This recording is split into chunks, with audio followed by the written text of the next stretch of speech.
ABC Radio Melbourne. You're with Rafael Epstein. So those changes to the Racial Discrimination Act. We're joined by Michael Sukkar. He's the Liberal member for the seat of Deakin here in Melbourne. He's also the Minister assisting the Treasurer. Michael Sukkar, good afternoon. G'day, Raf. Good to be with you. Why did the Prime Minister change his election pledge on 18C but not same-sex marriage?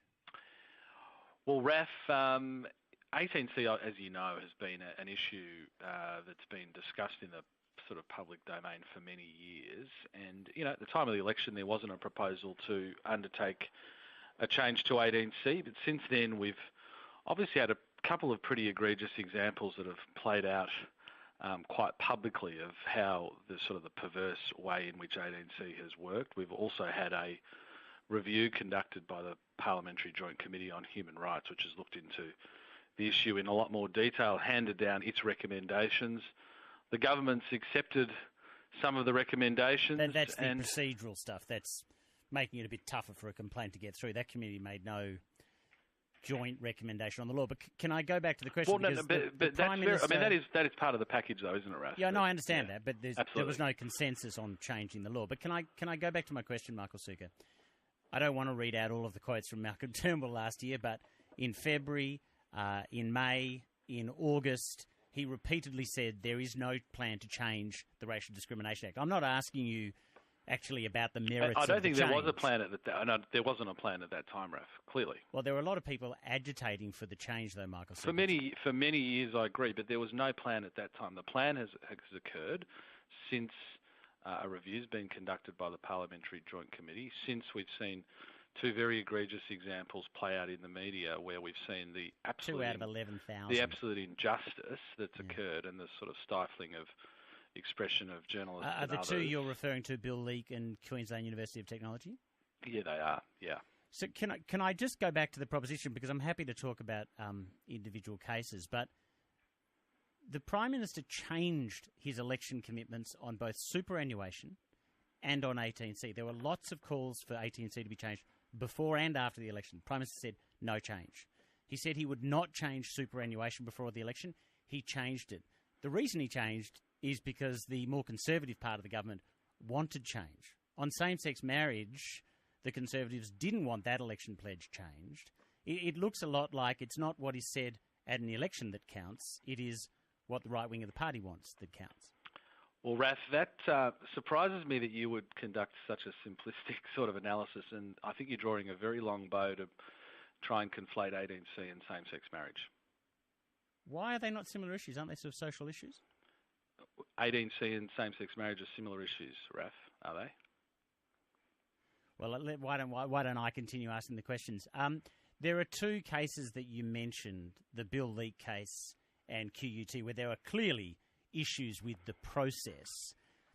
Aren't they in the minority? I think there's been about 11,000 cases have gone to the Commission, about 100 have gone to the courts. You could fix those two cases alone with the procedural changes, couldn't you? Well, Raf, look, you make a very good point. Yes, they are in the minority. Certainly, like all laws, we try to avoid having situations where people are unjustly dealt with. And even though they are in the minority, I still think changing the law to, in a sense, ensure that the process is a bit more difficult to make sure you don't have vexatious claims is important, but also consistent with most countries around the world who try to legislate against hate speech effectively for racial purposes. You know, harass is the word that's used, and we've obviously inserted harass. We've maintained intimidate, because they're not as subjective as offend or insult or humiliate. I mean, they're very subjective terms, and even the High Court has said it's very difficult to, in law, create a standard when you're looking at very objective terms like that. So I think harass, in a sense, it makes the law very clear. I think, yes, even though the cases that I object to, and that, to be honest, I think the majority of Australians object to, yes, they are in the absolute minority, but really, ruining the lives of individuals, although they might be in the minority, is something that we should try and avoid if we can, by making pretty minor sensible changes to the way 18C operates. And, we're not talking about abolishing it. No, I understand. We're talking about some pretty minor tweaks that I think will avoid even those minority cases that, you rightly say are in the minority. Would the QUT and Bill Leak case, can those problems be solved with the process changes alone? Because that's what is likely to survive the Senate. I just wonder if you think, I know you're keen for the change and you're willing. Yeah. I'm happy to have you make the case. The procedural things are what's likely to go through the Senate. Will that eliminate the issues that arose with QUT and Bill Leak? I don't think I could say with 100% certainty that it would, but I think there's a high possibility that you would avoid those situations, but there's obviously no guarantee if you don't also have the corresponding change in the wording of the legislation. So I'd say, Raf, likely, but you wouldn't be able to. Likely, but not definitely. I couldn't put my hand on my heart and say yes, that it would categorically stop those situations. So the obvious retort to change is what is not being said. Now, I looked up Andrew Bolt's blog, so no one else has to. But no, look, and he can blog what he likes, and he's an important part of media diversity. But it's not as though offensive things are not being said. He says that, and this is an opinion, he's not alone, Turkey is threatening to drown Europe in Muslims. That's something that he wrote. Some of the comments in response to his articles: deport all Islamics back to where they came from. Islam will end up being bad. To die fighting for Allah while taking infidels with them is the highest goal of all Muslims. People are already saying pretty broad things. Are there more things that need to be said? Does the law really need to be changed? Well, I think it does. The counterpoint to that is what do people think that you could say that wouldn't amount to harass or intimidation, but would amount to offend, insult, or humiliate? The change that we're proposing, I think, is going to catch the sort of things that you and I would find, abhorrent. And I can, sort of tell you, Raf, as someone who's the son of a Lebanese migrant with a surname like Suka, I'm someone that I've certainly not been a victim, but I'm someone that has faced these kinds of issues in my own life. And what I think we have to do, though, is ensure we don't have, quite terrible discrimination based on race, but at the same time, we don't want individuals, with genuine freedom of political expression, like a cartoon, being caught in these things. So I suppose I flip. Issue would probably be solved by the process. Are there it would examples certainly of freedom of speech being limited? Well, the Leak case would certainly be dealt with if we remove offend, insult, and humiliate and replace it with harass. I can tell you 100%. The Leak case does not get up. I can't say it with 100% on just the process change. Maybe, but not 100%. Just on Andrew Bolt's original conviction, because I think that's when Tony Abbott goes, okay, this needs to change, and it really makes it become an issue. Yep. Would Andrew Bolt be found to have breached the law again under the new law? Raf, honestly, I just couldn't answer that question.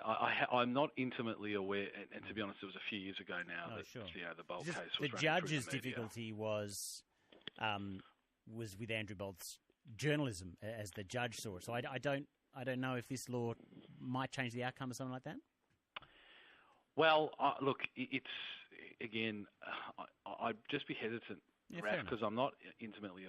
That's okay. I haven't looked at it for a very, very long period of time. But my general point is this: one of the things that I think people are fed up with, and I don't say this flippantly, but people are very fed up with this sort of walking around on eggshells political correctness that has pervaded our society. Now, I can assure you we don't want people going carte blanche and throwing out racial epithets and engaging in racial discrimination, but this sort of state-sponsored through 18C and the Human Rights Commission, administrative and legal process seeking to shut down people's legitimate political expressions, or in the case of the QUT students, simply sort of remarking they were a bit unhappy about not being able to enter a university computer lab. You genuinely do believe that there are a whole lot of things that people are afraid to say. I just wonder, that's what I hear you saying. I'm just wondering what those things are. Well, If I was a university student, I'd be afraid to complain about not being able to enter an Indigenous computer lab, even though the lab is empty, because those QUT students have had to spend hundreds of thousands of dollars defending themselves in effectively a legal process shrouded in secrecy that has, for the period that they've been subject to this, ruined their lives. Now, I don't think they were racist individuals going out there trying to offend anyone. What they wanted was a computer to do some university work. They were a bit cranky that they weren't allowed into an Indigenous-only computer lab, and they've been dragged through for 3 years, Raf. I don't want to cut you short, Michael. I don't want to see them go through that again. Briefly, is it going to get through the Senate? Nick Xenophon, Jackie Lambie, already pretty negative. Is this going to survive the Senate? Look, it's hard to tell, Raf. I've sort of given up trying to figure out what will or won't get through our Senate. I think, in all honesty, it's very hard to tell, and I wouldn't put my house on it, put it that way. Okay, we'll see what happens. Thanks for your time. Thanks, Raf.